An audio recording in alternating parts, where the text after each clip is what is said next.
Bon mardi, bienvenue à Montréalité. Aujourd'hui à l'émission, pourquoi décroche-t-on au cégep et à l'université?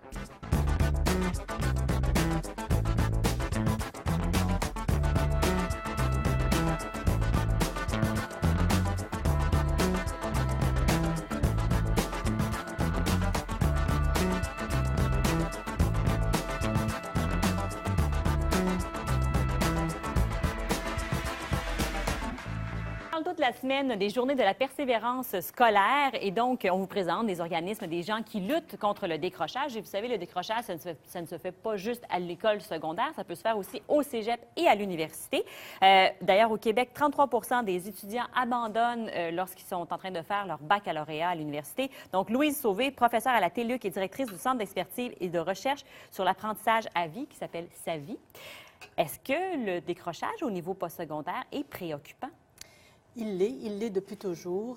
On sait que ce pourcentage-là, on souhaiterait le réduire. D'ailleurs, le gouvernement et le ministère de l'Éducation et de l'Enseignement supérieur nous a mis au défi de le réduire d'ici l'an 2020. Oui. Donc, il faut mettre en place des stratégies, il faut mettre en place des moyens pour aider nos étudiants au collégial, à l'université, pour qu'ils réussissent leurs études, mais surtout qu'ils persévèrent Oui. et obtiennent leur diplôme. Qu'est-ce qui fait qu'ils n'obtiennent pas leur diplôme? Beaucoup de choses sont liées parfois à des compétences transversales ou qu'on dit, nous, des compétences d'apprentissage qui ne sont pas acquis. Par exemple, la personne a de la difficulté à faire un résumé, une synthèse, ce qui est une exigence à l'université. Lorsqu'on arrive à l'université, il faut être capable de faire ce type d'activité. Et cette personne-là ne l'a pas acquise. Donc, ça devient plus problématique pour elle parce que ça devient aussi une activité notée. Alors, s'ils ne sont pas capables de le réaliser, bon, des notes négatives, ils n'obtiennent pas la moyenne, donc mais les gens à la maison, peut-être que se posent la question, mais s'ils ne sont pas capables de faire un résumé, comment se fait-il qu'ils sont rendus à l'université? Comment se fait-il qu'ils ne l'ont pas appris avant? C'est que plus on avance au niveau de nos apprentissages, que ce soit au primaire, on apprend certaines compétences. Au secondaire, d'autres, au collégial et à l'université. Parfois, les exigences selon les disciplines ne sont pas tout à fait les mêmes. Sauf que lorsqu'on arrive à l'université, c'est une exigence. Tout à fait. Alors, si la personne ne l'a pas développée parce que par rapport à son parcours, donc, elle n'aura pas nécessairement cette facilité. Par exemple, on sait très bien que la facilité de comprendre, pour comprendre, il faut commencer par mémoriser, il faut commencer à être capable de distinguer, il faut par la suite être capable de pouvoir faire des liens avec d'autres éléments. Tout à fait. Si la personne n'a jamais fait ce type de travail intellectuel, bien, lorsqu'elle va arriver à l'université où c'est une obligation de comprendre, et ça, c'est 80 de nos étudiants qui expliquent leurs difficultés, qui disent qu'ils ne comprennent pas. La matière qui leur a expliqué. La matière qui leur a expliqué. Donc, ça devient extrêmement difficile de pouvoir bien réussir ses études et d'avoir les notes conséquentes pour pouvoir obtenir son diplôme au collégial ou à l'université. Et des fois, j'imagine que ça peut être des choses aussi simples que de résister au stress, la mémoire, apprendre son texte, qui n'ont rien à voir avec l'intelligence. Tout à fait. On constate que, bon, les examens, on en faisait au primaire, on en faisait au secondaire, on en fait au collégial, on semble en faire moins, sauf qu'il y a certaines disciplines où les examens sont extrêmement importants, les examens de fin de session. Alors, un étudiant qui a beaucoup de difficultés à gérer son stress, qui va se retrouver devant un examen, combien de fois on nous raconte, il y a 20 questions, la première question, on bloque, et puis les 20 autres, on y répond à 30 Alors, si la personne n'a pas appris à gérer ce type de stress, à des stratégies pour contourner le fait qu'ils n'ont pas répondu à la première question, mais d'être capable de répondre à toutes les autres questions, bon, bien, cette personne-là va avoir tendance à avoir un échec dans son examen. Donc, ce qui est important, c'est qu'on leur apprend à gérer leur stress, mais aussi à se préparer à l'examen. Et souvent, ce ne sont pas des choses qui ont été nécessairement enseignées si l'étudiant n'a pas nécessairement demandé de l'aide au collégial. Oui. Ou dépendamment de ce qui est étudié. Moi, je sais que, par contre, par exemple, j'ai commencé des études en droit et dans certains des cours universitaires, 100 de la note, c'était l'examen final. Puis je me disais, wow, cette journée-là, si tu files pas, tu as mal dormi, tu t'es chicané avec ton amoureux, peu importe, c'est quand même difficile.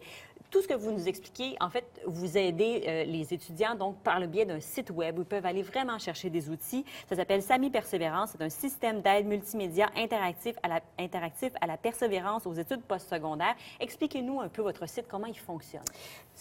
Tout d'abord, c'est un site qui offre à chaque étudiant d'avoir son environnement personnalisé. Ça veut dire que lorsqu'il rentre dans le site, ce site-là devient sa démarche Oui. personnelle. En d'autres mots, ça veut dire que l'étudiant il dit, moi, je sais qu'il me manque un certain nombre de stratégies. Je ne sais pas toujours lesquelles qui sont les plus déficientes. Et mes stratégies vont être très différentes de peut-être les vôtres. Oui. Alors, lorsqu'il Quand rentre on dans parle de stratégie, c'est ce qu'on disait, là, difficulté de concentration, lecture. écoute et lecture, motivation, Oui. stress, gestion de l'attention. Donc, ils vont rentrer dans l'environnement et on va leur proposer un certain nombre d'outils de dépistage pour les aider à déterminer si ces stratégies, ils les possèdent ou pas. Et s'ils ne les possèdent pas, comment faire en sorte, avec des outils d'aide, de les Oui. développer. Le site propose plusieurs choses. Propose les stratégies d'apprentissage, donc ce que nous, on appelle la capacité d'apprendre. Oui. Mais également, il va s'intéresser aux compétences de base en français et en mathématiques. Pourquoi? Parce que souvent, l'étudiant qui a fini son secondaire, qui était peut-être fort en mathématiques, il va au cégep, il étudie dans un domaine qui n'exige pas nécessairement des mathématiques, il arrive à l'université en droit, ou il arrive dans un autre domaine, Oui. et là, on exige les mathématiques. La mémoire étant ce qu'elle est, Oui, on bien oublie un sûr. certain nombre de choses.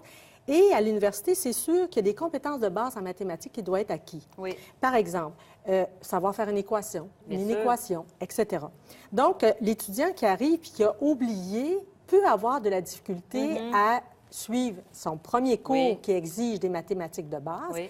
Et on lui propose des outils d'aide pour développer ces connaissances qui sont préalables et qui sont déficientes chez lui. La même chose en français Oui. et la même chose en comptabilité, où il y a là aussi des problèmes assez importants. Donc, ça peut aider des étudiants dans plusieurs facultés, de plusieurs disciplines. Oui, tout à fait. Les stratégies d'apprentissage, c'est pour tous les monde, étudiants. oui. Ça, c'est clair. Tout le monde a certaines capacités Bien d'apprentissage plus développées que d'autres, donc ça répond vraiment à toutes les disciplines.